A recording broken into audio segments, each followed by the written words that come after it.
Okay, let's unpack this. Because we have a central tension here that, if I'm being honest, it keeps me up at night sometimes. And I have a feeling it keeps a lot of you listening up at night too. It's the fundamental problem. It is. Here's the deal. If we accept the premise, and this is the huge, like, bedrock premise of the text we're looking at today, that there's only one mind in the universe, and that mind is God, and God is absolute good, then how on earth do I manage to think so many wrong, negative, destructive, and just plain stupid thoughts? It's the ultimate paradox of this worldview. If the source is perfect, why is the output so often, a mess? Exactly. It feels like a glitch in the system.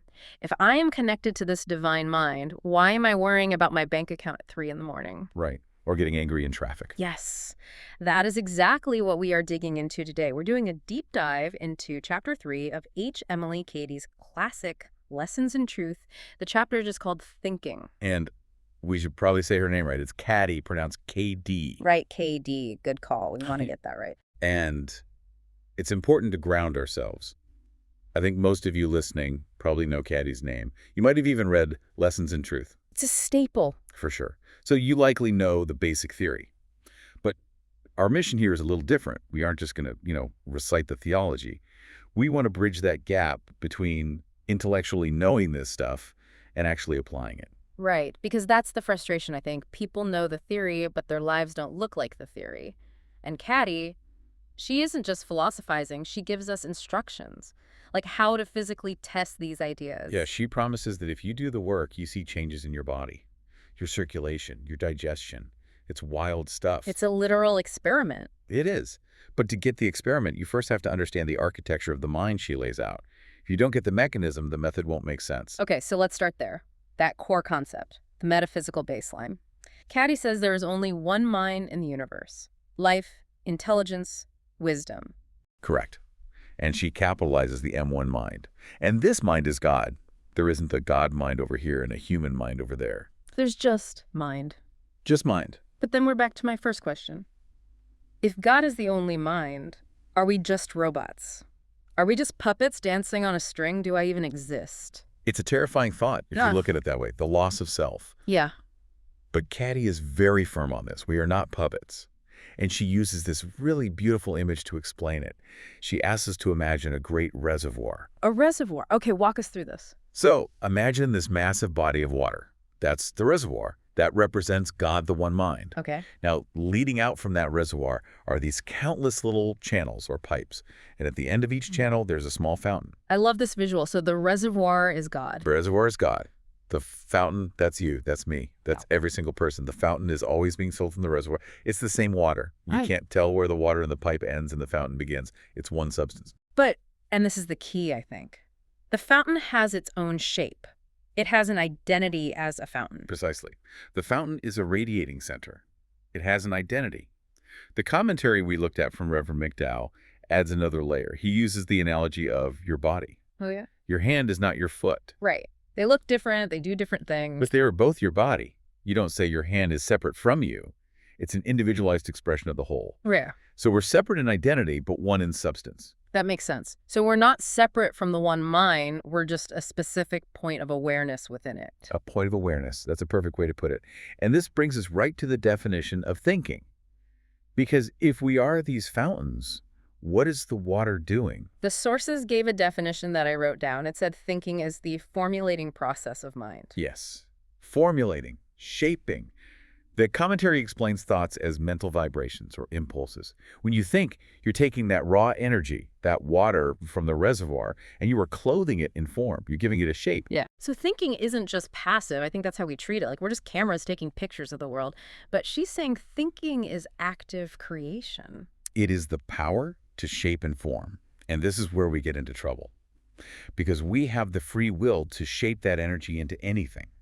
The water is pure, but the shape we give it, well, that's on us. And that leads to the structure of the self. Because if the water is pure, where's the pollution coming from? Cady breaks it down into a triad: spirit, soul, and body. And this part is crucial. People use spirit and soul interchangeably all the time, but for Cady, they're very, very different. You have to know the difference between the engine and the steering wheel. Exactly. Let's break down. First, spirit. Okay. Spirit is the central, unchanging I. It's the part of you that's the same now as when you were a baby. It's the part that is one with God, the pipe connected to the reservoir. So spirit is the pure water, the Yeah. connection point. Yep. Then you have the body, which is the external clothing. But in the middle, you have the soul. The soul, which she also calls mortal mind. Yes, or the intellect. This is where we do our conscious thinking, where free will lives. And unlike the spirit, which is unchanging, the soul is always changing. Cady has this great analogy here, comparing the three to steam, water, and ice. It's brilliant because it shows they're all the same substance. We tend to think spirit is holy and body is, dirty. But she says no. So steam, that's spirit. Yes. Invisible, high energy, expansive, that's spirit. Then, as it condenses, it becomes water.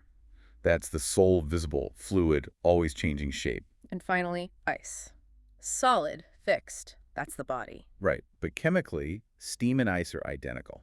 H2O, it's all the same thing, just in different degrees of vibration. Okay, but if the soul is just water, why is it the villain in this story? Because Cady really points the finger at this mortal mind, or intellect. The problem isn't that we have an intellect. I mean, we need one to function. The problem is where the intellect gets its information. Ah, okay.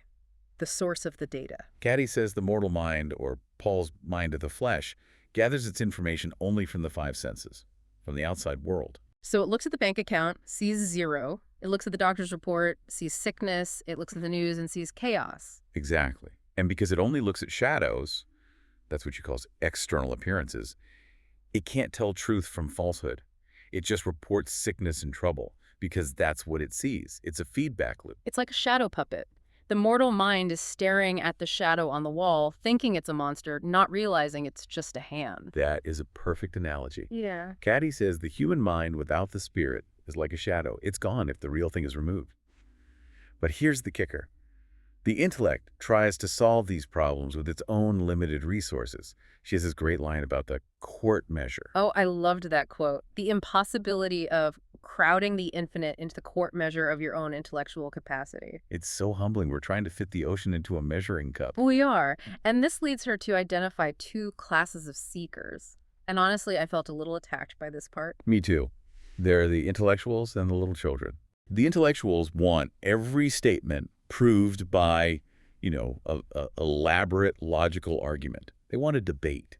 They want to wrestle the truth to the ground. And Cady basically calls that a dead end, a failure. She does. She says you're attempting an impossibility. Because the intellect argues, but spirit reveals. It's a different operating system. Exactly. Intellectual perception only reaches another person's intellect, brain to brain. But spiritual realization reaches their spirit, deep to deep. So who are the little children? They're the ones willing to just try the simple rules without question. They suspend their disbelief and do the experiment. They bypass the argument and go straight to the experience. And this leads to maybe the most radical advice in the chapter. I actually laughed when I read it. She says, stop reading so many books. Including her own, I guess. Right. She says books are just other people's opinions. They're histories of someone else's journey. If you want the truth, you have to go to the source. Go alone. Think alone. Seek light from the spirit of truth within. She's telling us to stop drinking from other people's fountains and open our own valve. So we have to stop arguing with our own brains and actually test this. Which brings us to the experiment. The big promise. This is where the rubber meets the road. She doesn't say, believe this dogma. She says, try this and see. It's totally empirical. The experiment is simple. You take one thought, God loves me. Just that. God loved me. And you repeat it continually for a few days. You try to realize it's true. But she doesn't just say you'll feel peaceful. She lists specific physical symptoms. It's how biological she gets that's so stunning. She says you'll feel a new exhilaration of mind, then quicker, better circulation, a sense of pleasant warmth in the body, better digestion. Better digestion from thinking God loves me. It sounds strange until you connect it to what we know about stress. When you're in a state of trust, God loves me, you activate the parasympathetic nervous system. Rest and digest. So she was describing the relaxation response just without the modern terminology. Absolutely. But she frames it metaphysically. The mental vibration of that thought, that formulation, physically alters the ice of the body. It changes your chemistry. She also mentions external results. That people will start being more loving toward you. That circumstances will stop being so adverse. Because you're a radiating center. If the fountain is pumping out God loves me, everything around it gets wet with that energy. You change the atmosphere. But there's a flip side, the negative corollary. Because if God loves me, fixes digestion, what does fear do? Well, she's brutally specific here, too. She points out that we already accept that intense grief can turn hair white in hours, I've heard stories like that, yeah. or that fear makes the heart race even if the cause is totally imaginary. You think there's a burglar, your heart pounds, even if it's just the wind. Right, the body reacts to the image in the mind, not the reality outside. Exactly. She goes further. She says negative thoughts render the blood acid, Ass blood. which leads to rheumatism. She says mental burdens cause stooped shoulders. She is making a direct causal link between your thinking and your physiology. So if you're walking around with stooped shoulders, it might not just be your backpack, it might be the mental weight you're carrying. Precisely. Remember, thinking is formulating. You are creating form. If you formulate burden, your body takes the form of a burdened thing. That is heavy, pun intended, but it leads to the big question, the one that always comes up. If God lives in us, and God is the reservoir, why doesn't he just stop us?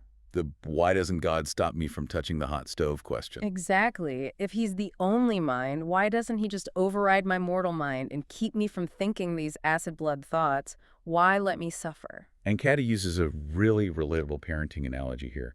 The toddler learning to walk. Okay, walk us through it. If you have a child learning to walk, you could carry them everywhere. Make sure they never fall, never get a bump. But if you did that, what happens to the child? They become a puppet. They never learn to walk on their own. They never develop manhood, as Cady puts it. Self-reliance. They never develop their own muscles. The only way to get strong is to be thrown upon yourself. So the falls are necessary. Not that the falls themselves are good, but the freedom to fall is necessary for growth. We aren't robots. We're developing into what the commentary calls spiritual manhood and womanhood. The commentary also mentioned this idea of dying daily, which sounds a bit morbid. It's a phrase from St. Paul. It means shedding the old self, like a caterpillar becoming a butterfly.